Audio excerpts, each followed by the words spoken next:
دریچے واہ ہوئے قدر و قضا کی، مرض بڑھتا گیا جوں جوں دوا کی۔ بہت مترنم بحر ہے۔ مفاعیل مفاعیل فعول، قضا دوا قافیے ہیں اور لفظ کی ردیف ہے۔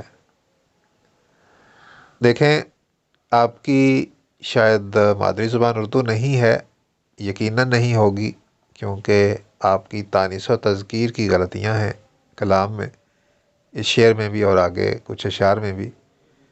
دریچے واہ ہوئے قدر و قضا کے کہہ سکتے ہیں ہم، ٹھیک ہے۔ دریچے ایک تو مذکر ہے، دوسرا جمع کا صیغہ ہے، ٹھیک ہے۔ تو ہم کہیں گے قدر و قضا کے دریچے واہ ہوئے، ہم یہ نہیں کہیں گے قدر و قضا کی دریچے واہ ہوئے، ٹھیک ہے۔ تو لفظ کی یہاں پہ نہیں آ سکے گا اگر پیچھے لفظ دریچے رہے گا، ٹھیک ہے۔ تو کی لفظ جو ہے یہ ردیف ہے، اس کا رکھنا ضروری ہے۔ تو ہم پیچھے کوئی لفظ ایسا لائیں گے جو تانیث والا ہو، مؤنث ہو، تاکہ اس کے ساتھ کی آ جائے، واحد بھی ہو اور مؤنث بھی ہو۔ جیسے ہم کہہ سکتے ہیں کھلی کھڑکی تھی یوں قدر و قضا کی، مرض بڑھتا گیا جوں جوں دوا کی، ٹھیک ہے۔ یا پھر ہم کہہ سکتے ہیں نظر جب پڑ گئی قدر و قضا کی، مرض بڑھتا گیا جوں جوں دوا کی۔ تو نظر کا لفظ ہو یا کھڑکی کا لفظ ہو، یہ مؤنث ہیں، انہیں ہم کہہ سکتے ہیں اگر ہم اس کی نثر بھی کریں گے تو ہم کہیں گے قدر و قضا کی نظر پڑ گئی، یا قدر و قضا کی کھڑکی کھلی تھی، ٹھیک ہے۔ تو نثر میں بھی لائیں گے تو وہ بول چال کے مطابق رہے گا، ٹھیک ہے۔ باقی شعر اچھا ہے، اچھی گرہ لگائی ہے آپ نے، بہت عمدہ۔ تسلی دم بدم تائید میں آئی، ہوا وہ کچھ جو مرضی تھی خدا کی۔ اچھا شعر ہے، عمدہ مضمون ہے، اور تسلی مل گئی ہوتا تو اور بھی بہتر تھا، لیکن آئی بھی چلے گا۔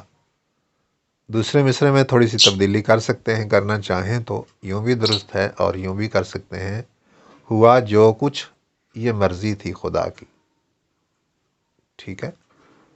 باقی جس طرح سے ہے اس طرح سے بھی رکھیں تو آپ کا شعر درست ہے اور عمدہ مضمون ہے، بہت خوب۔ رہینے منت مردم نہ ہستم، دیا ہے صبر قدرت نے بلا کی۔ جیسا کہ پہلے بھی عرض کی کہ تانیث و تذکیر کی غلطیاں آ رہی ہیں۔ پہلا مصرع درست ہے، فارسی مصرع رہینے منت مردم نہ ہستم۔ دوسرے مصرے میں اگر دیکھیں تو دیا ہے صبر قدرت نے بلا کی، صبر جو ہے وہ مذکر ہے اور آگے ہے بلا کی، تو یہ درست نہیں ہے۔ قدرت نے بلا کی صبر دیا ہے، یوں نہیں کہہ سکتے قدرت نے بلا کا صبر دیا ہے، ٹھیک ہے، بلا کا، لیکن کی ردیف بھی ہے تو ہمیں اسے رکھنا ہے۔ تو صبر کی جگہ کوئی ایسا لفظ لائیں گے جو تانیث والا ہو اور جس کے ساتھ کی درست آ جائے۔ جیسے ایک لفظ ہمت کا استعمال کر سکتے ہیں، جو دی ہمت ہے قدرت نے بلا کی، یوں کر سکتے ہیں، یا ملی ہمت ہے قدرت سے بلا کی، ٹھیک ہے۔ اور اسے اگر ہم کریں گے نثر کی صورت میں پڑھیں گے تو قدرت سے بلا کی ہمت ملی ہے، تانیث ہونے کی وجہ سے کی جو ہے وہ درست بیٹھے گا۔